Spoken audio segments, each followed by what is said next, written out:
Oh, hey y'all. Okay, so if you think that you need 20% down before you buy a home in Houston, you could be waiting a whole lot longer than you need to.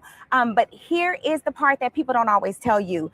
Your down payment, it doesn't, it's not the only money that you need to be thinking about at all. There's other money that you need to be thinking about. You got to think about your inspection, your closing costs, your appraisal.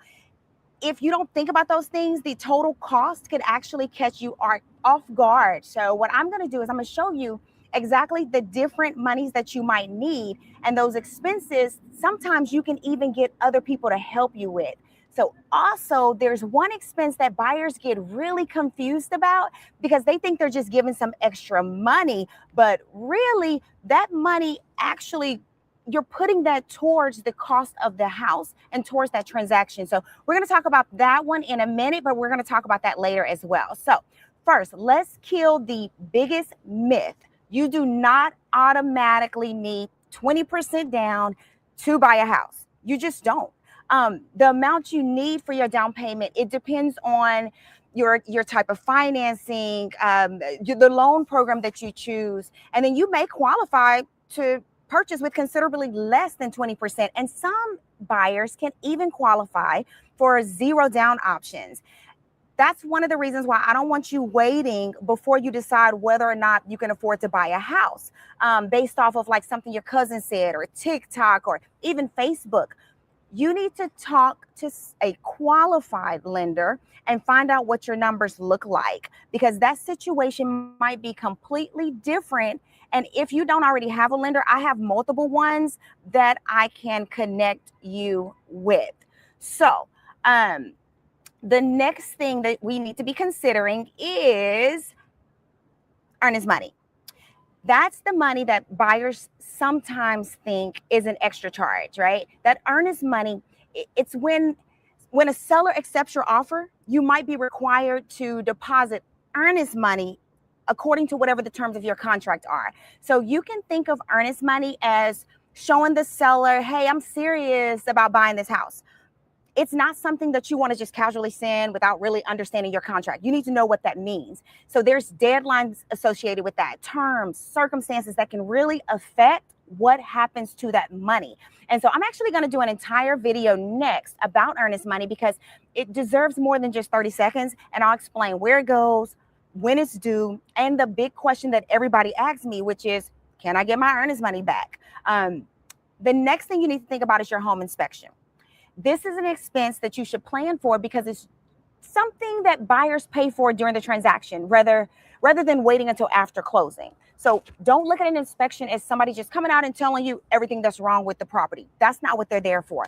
You are actually paying for information. You're going to pay, basically, you want to know about this house. You're going to use that to even live in your house. So later in this series, we're going to talk about like which inspection findings you should be concerned about, because that inspection report is going to have something on it. And some of it is important, some of it is not.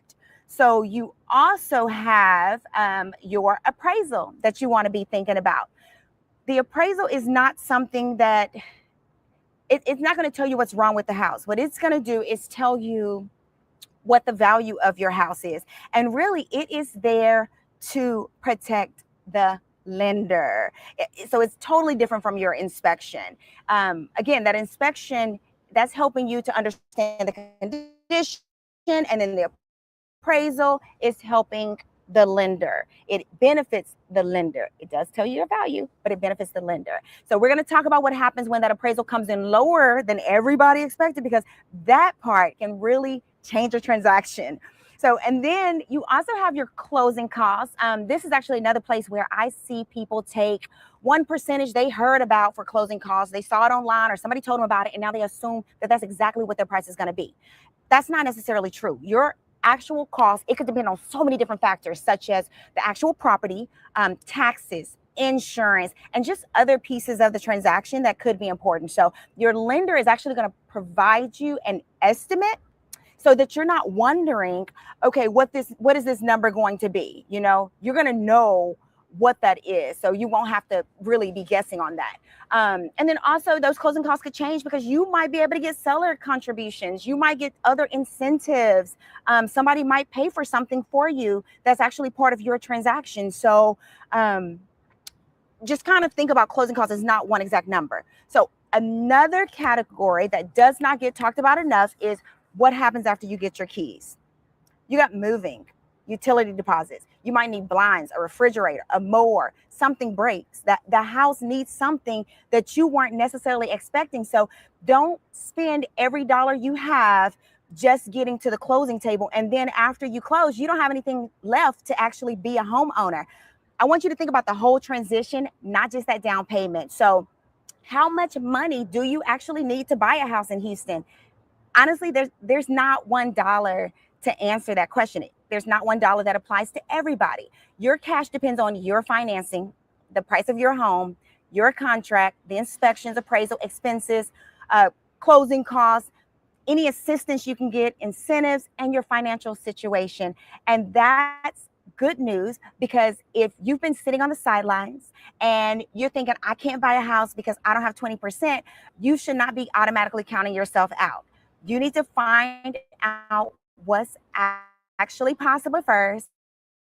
And so if you're thinking about buying in Houston, you can call or text me 713-835-2928. Even if it is 6 months down the line or a year away, I'm here to help you and at least connect you with people.